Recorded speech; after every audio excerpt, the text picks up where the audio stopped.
আসসালামু আলাইকুম রহমতুল্লাহি ওবরকাতুহু। সম্মানিত দর্শক, বাংলাদেশের ১ নম্বর কিংস পার্টি ডক্টর মোহাম্মদ ইউনূসের আশীর্বাদ পুষ্ট সোনার ছেলেদের গঠন করা যে রাজনৈতিক দল, সেই রাজনৈতিক দলের যারা নেতৃবৃন্দ, সম্ভবত যিনি প্রধান জনাব নাহিদ ইসলাম, তিনি অতি সম্প্রতি চমৎকার একটি কথা বলেছেন। কথাটা হলো এই: আমরা বুড়োদের মতো মিথ্যা কথা বলি না রাজনীতিতে।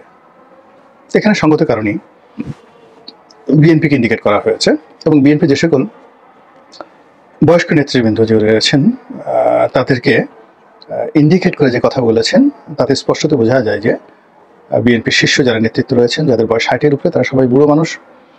তারা অহরহ মিথ্যা কথা বলে, আর মিথ্যা হলো সকল পাপের মা। যারা মিথ্যা কথা বলতে পারে, তারা পারে না এমন কোনো কুকর্ম নেই। তাদের কাছে জেনা, ব্যভিচার, চুরি, ডাকাতি, রাহাজানি, খুন, হত্যা, ধর্ষণ এগুলো সব নস্যি। মিথ্যাবাদী এত খারাপ। ফলে কাউকে মিথ্যুক বলা মানে কাউকে মিথ্যুক বলা, এর সাথে বরং কাউকে তলোয়ার দিয়ে একটা কোপ দিয়ে তার যদি শির দ্বিখণ্ডিত করে ফেলা হয়, এর চাইতেও মূলত যারা বিবেকবান মানুষ, সম্মানিত মানুষ, তাদেরকে যদি কেউ মিথ্যুক বলে গালি দেয়, মিথ্যাবাদী বলে গালি দেয়, ওটা তাদের জন্য আরও বেশি অপমান। এর কারণ হলো, আবার বলছি, মিথ্যা সকল ধর্মের নিন্দিত এবং এই পৃথিবীতে যত পাপ রয়েছে সকল পাপের মা বলা হয় মিথ্যাকে। আপনি খুন করছেন, ধর্ষণ করছেন, নারী হত্যা করছেন, শিশু হত্যা করছেন, জীবন্ত কবর দিচ্ছেন, চুরি, ডাকাতি, রাহাজানি, ব্যাংক, বিমা সব লুট করে ফেলছেন, সবগুলো যদি একটি বস্তার মধ্যে ভরা হয়, তারপর সেই বস্তাটি কোনো সিন্দুকের মধ্যে ঢুকানো হয়, আর সেই সিন্দুকটির যদি নামকরণ করতে বলা হয়, তাহলে সেটির নাম হবে কি? মিথ্যা।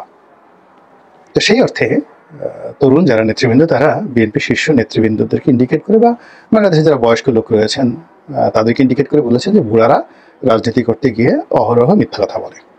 তো এটা যে একেবারে খাস মিথ্যা কথা তা নয়। আমাদের দেশের অনেক রাজনীতিবিদ রয়েছেন যারা মিথ্যাকে নিজেদের জাতীয় ভাষা বানিয়ে ফেলেছেন, এবং তাদের যে কর্মকাণ্ড, সেই কর্মকাণ্ড নিয়ে ঠিক প্রশংসা করার মতো লোক সিনিয়রদের মধ্যে যে কয়জন আছেন, তার চেয়ে নিন্দা করার মানুষের সংখ্যা বেশি। আমাদের দেশে যারা রাজনীতিবিদ রয়েছেন, সেই গত স্বাধীনতার পর থেকে আজ অবধি এদের মধ্যে পেশা রয়েছে, নিজস্ব আয় রয়েছে, জমিদারি রয়েছে, জায়গা জমি রয়েছে, এবং নিজেদের অর্থ বা উপার্জিত অর্থ তারা ব্যয় করে রাজনীতি করেন, জনকল্যাণ করেন। এদের সংখ্যা খুব অল্প।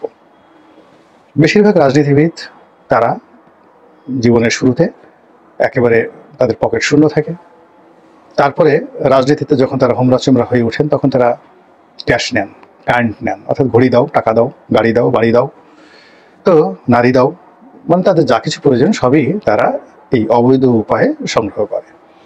এবং এগুলো সংগ্রহ করতে করতে করতে করতে একটা সময় তারা বটবৃক্ষে পরিণত হয়ে যায়। কেউ কেউ গ্রুপ অফ কোম্পানিজের মালিক হয়ে যায়, কেউ ৮-১০টা ব্যাংকের মালিক হয়ে যায়, কেউ শত শত নয় হাজার হাজার বিঘা জমির মালিক হয়ে যায়। তারপর রাজনীতির গডফাদার সেজে জাতিকে সবক দেয়।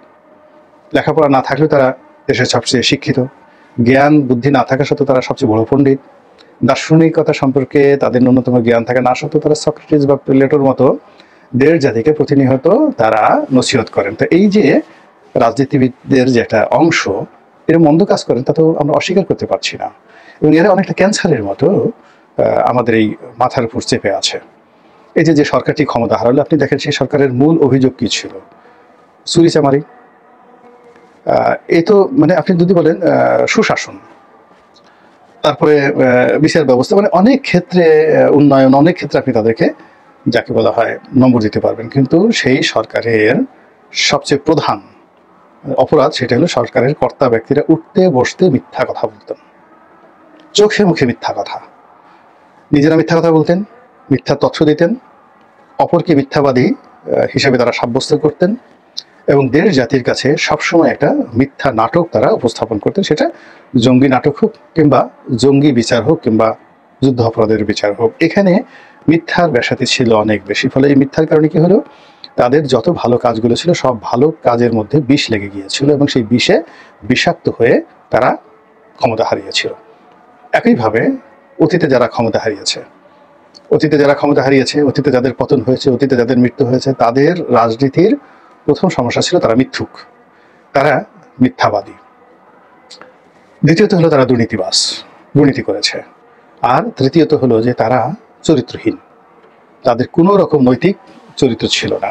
বাপ মা ছেলে সন্তান থেকে শুরু করে যা কিছু বলেন কোনো জায়গাতেই তারা একটা মিনিমাম স্ট্যান্ডার্ড বজায় রাখেনি, ফলে তাদের সেই পতন হয়েছে। কিন্তু আমরা কখনোই তাদেরকে ইন্ডিকেট করে কোনো কথা বলার সাহস আমাদের ছিল না। কিন্তু এখন এই যে যারা কিংস পার্টি করেছেন, তরুণ যাদের বয়স এখন 30-এর মধ্যে বা 30-এর নিচে, টকবগে রক্ত, তাদের ভুল হচ্ছে, ভ্রান্তি হচ্ছে, অন্যের বুদ্ধিতে হয়তো তারা চলছেন, 10টা কাজ করতে গিয়ে 5টাই ভুল করে ফেলছেন, কিন্তু সঙ্গে সঙ্গে আমাদের পুরো রাজনৈতিক বিধি ব্যবস্থাকে কিন্তু তারা চ্যালেঞ্জ জানিয়ে ফেলেছেন। এবং সেই চ্যালেঞ্জ জানানোর কারণে কি হচ্ছে, রাজনীতির হিমালয় বলতে যা বোঝায়, রাজনীতির গ্রেট ওয়াল বলতে যা বোঝায়, এই যে ধনিক শ্রেণী, বণিক শ্রেণী, তারপর অভিজাত শ্রেণী, বয়স্ক শ্রেণী, শিক্ষিত শ্রেণী, আমলা কামলা, সবাইকে এই তরুণরা কিন্তু রীতিমতো চ্যালেঞ্জে ফেলে দিয়েছেন। সবাইকে তারা খোঁটা দিচ্ছেন, সবাইকে তারা টিটকারি করছেন, দেখেছি তোমরা কি করতে পারো।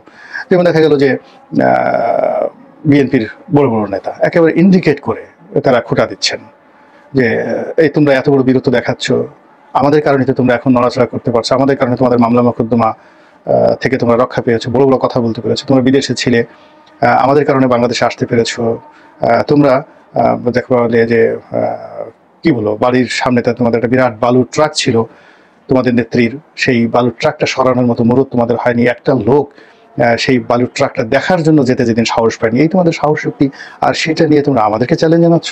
এই কথা তারা কিন্তু মুখের উপর বলে দিচ্ছে। এবং একই সঙ্গে রাজপথে তারা যেভাবে সেই তাদের রাজনৈতিক প্রতিপক্ষকে আক্রমণ করছে, জলে স্থলে অন্তরিক্ষে, রাজনৈতিক কৌশলে, তারপরে শেষে গালাগাল করে, বিভিন্ন রকম ট্যাগ দিয়ে, এই যে আপনি ধরেন টিনের ছেলে কাউয়া বা 1 2 3 4, এরপরের যে বাক্যের অংশটি এখন তো বাংলাদেশে মশহুর হয়ে গেছে, মানে এটা জয় বাংলা স্লোগানের চাইতেও মানে বেশি সারা বাংলাদেশে কিন্তু এই স্লোগানটা এখন রীতিমতো মানে ভাইরাল হয়ে পড়েছে। এখন এই যে স্লোগানটা তারা দিল, এই স্লোগান দেওয়ার জন্য তাদের সাহস করতে হয়েছে এবং তাদেরকে চিন্তা ভাবনা করতে হয়েছে, এবং এই স্লোগানটা কিন্তু তারা এখনো ক্রমাগত চালিয়ে যাচ্ছে। ফলে এটা কিন্তু আমাদের রাজনীতির জন্য একটা বিশাল টার্নিং পয়েন্ট, নাম্বার 1। নাম্বার 2 হলো এই তরুণরা বাংলাদেশের প্রধান যে রাজনৈতিক দলগুলো রয়েছে, বিএনপি এবং আওয়ামী লীগ, তাদের মধ্যে আতঙ্ক সৃষ্টি করে ফেলেছে। তাদেরকে বলতে গেলে মাথা নোয়াতে বাধ্য করা হয়েছে, এবং যে কাজগুলি বড় রাজনৈতিক দলগুলো করেনি সেটা হলো তরুণদেরকে কখনো তারা মানুষ হিসেবে মনে করেনি। নিজ দলের অনেক মেধাবী তরুণ যারা আছেন বা ছিলেন, তাদেরকে কখনো তারা বসতে বলেনি। সেই অহংকারী যে রাজনৈতিক নেতৃবৃন্দ, তারাই এখন এই যে বিপ্লবের যারা 30 বছরের নিচে যুবক আছেন, তাদের সঙ্গে একটু হ্যান্ডশেক করার জন্য, তাদের সঙ্গে একটু কোলাকুলি করার জন্য, তাদের অফিসে গিয়ে অনেকে বসে থাকেন, অনেক বড় বড় নেতা সেই ছাত্র নেতাদেরকে একটু রিকোয়েস্ট করে বা ছাত্র নেতাদের মাধ্যমে 2-4টি সুপারিশ জোগাড় করে নিজের যে কাঙ্ক্ষিত যে সুযোগ সুবিধা, সেই সুযোগ সুবিধা রাষ্ট্র থেকে, বিভিন্ন প্রতিষ্ঠান থেকে, বিভিন্ন জায়গা থেকে তারা সেগুলো সংগ্রহ করার কিন্তু চেষ্টা করছেন। আমি একজন যুবকের সাথে কথা বলছিলাম, বিপ্লবী যুবকের সঙ্গে কথা বলছিলাম।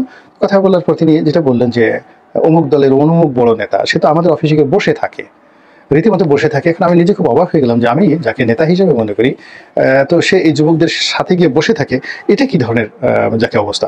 তাহলে বোঝার চেষ্টা করুন যে তরুণরা পুরো রাজনৈতিক যে মাঠ, সেই মাঠটির নিয়ন্ত্রণ নিয়ে নিয়েছে, এবং এখানে বড় দুটো রাজনৈতিক দলকে রীতিমতো ঐতিহাসিক চ্যালেঞ্জে ফেলে দিয়েছে। এর কারণ হলো তারা এই বড় দুটো রাজনৈতিক দলের পরিবর্তে বাকি যে ইসলামী দলগুলোকে, জামাত ইসলামী, চরমোনাই, তাদেরকে যেভাবে তাদের পক্ষে নিয়ে এসছে, এবং এই বড় বড় দলের মানে চরমোনাই এবং যাকে বলা হয় জামাতের মতো বড় বড় দলের যারা বড় বড় নেতা, যাদের সিনিয়রিটি আছে, গ্রহণযোগ্যতা আছে, তাদের মুখ দিয়ে বিএনপি এবং আওয়ামী লীগকে টার্গেট করে যে সকল কথা এই যে তরুণরা এটা বলিয়ে নিচ্ছে, এর ফলে কি হলো, রাজনীতিতে রীতিমতো কানামাছি বহু বহু খেলার যে রীতি, এটা শুরু হয়ে গেছে। অর্থাৎ বিএনপি বা আওয়ামী লীগ অনেকটা এখন অন্ধের মতো, তাদের চোখ বেঁধে দেওয়া হয়েছে, তারা বুঝতে পারছে না যে তারা কোথায় আছে, তাদেরকে খোঁচানো হচ্ছে, কিন্তু তারা ধরতে পারছে না কে তাদেরকে খোঁচাচ্ছে, তারা বুঝতে পারছে না।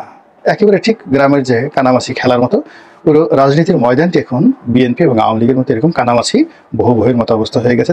তা এই দুটো দলের শীর্ষ নেতাদের সবারই চোখ বেঁধে দেওয়া হয়েছে এবং বিভিন্ন অ্যাঙ্গেল থেকে তাদেরকে আঘাত করা হচ্ছে এবং বিভিন্ন অ্যাঙ্গেল থেকে তাদেরকে সুড়সুড়ি দেওয়া হচ্ছে, উত্তেজিত করা হচ্ছে এবং তাদেরকে যাকে বলা হয় আসো, মারো, খেলো, হ্যাঁ, এই জিনিসগুলোতে প্রলুব্ধ করা হচ্ছে। কিন্তু তারা এর বিপরীতে দাঁড়াতে পারছে না, কাউকে ধরতে পারছে না। ফলে এই যে খেলাটা, রাজনীতির খেলাটা, কানামাছির এই খেলাটা শেষ পর্যন্ত তাদের যে পরাজয় হবে কিনা, তারা দেখতে পারবে কিনা বা তারা ধরতে পারবে কিনা, তারা বিজয়ী হতে পারবে কিনা, এটা এখনো পর্যন্ত আনসার্টেন। এটা গেল এক। 2 নম্বর হলো গ্রামে যে গোল্লা ছুট খেলা দেখেন, আমরা ছোটকালে খেলেছি।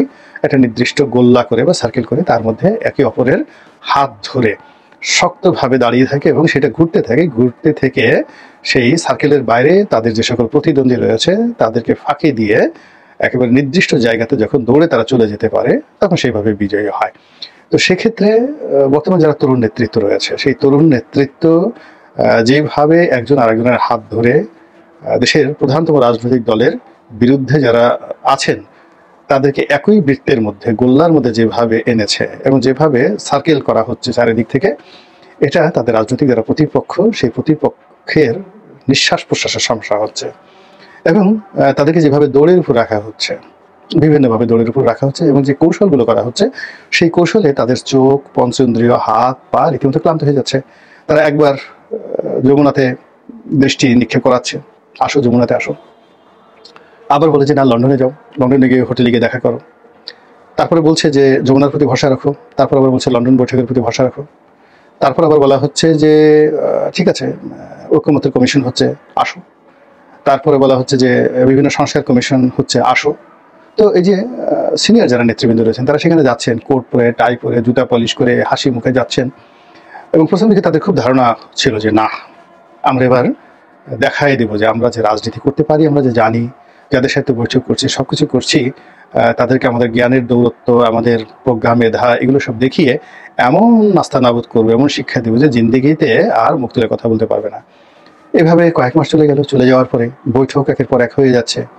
যারা বৈঠক আয়োজন করছেন, যারা পিছন থেকে খোঁচা দিচ্ছেন, উত্তেজিত করছেন, মানে এতদিন পরে যারা বয়স্ক সিনিয়র নেতৃবৃন্দ রয়েছেন বিভিন্ন দলে, তারা বুঝতে পেরেছেন যে আমরা যে কাজগুলো করছি এটা কানামাছি, রাজনীতির কানামাছি, বহু বহু খেলার মতোই চোখে আমরা মানে কাপড় বেঁধে আমরা এতদিন যা কিছু করেছি এই বইয়ের মতোই কাজগুলো করেছি। তো কাজেই এই যে কানামাছি ভৌ বা গুল্লাছুট যে খেলা হচ্ছে, এই খেলা বের জমে উঠেছে।